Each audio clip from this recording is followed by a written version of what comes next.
Стоим с един приятел на магистралата на стоп. Стопа не върви много, точно да се откажем и гледаме по магистралата, търчи един по къси гащета и върти някакъв волан. Когато наближава, издава звук, като отскърцаш спирачки. Момчета, за къде сте? За Добрич. Качвай се на КамАЗа. Ти лут ли се, бе?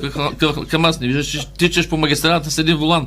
Обаче шофьорът не заплаши, качвай се на КамАза и не се качихме.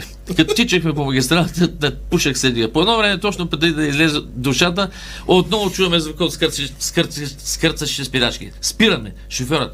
След този завой ма по-снакат. Полицая знае, че карам без книжка и ще ме спре. Затова качвай се ти да караш, аз ще ми напиша напряко през старевицата и ще ви чакам на магистралата.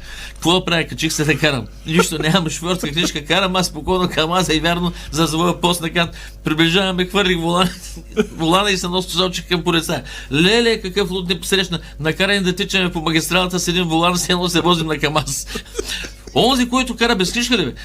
Къде е сега? Тича през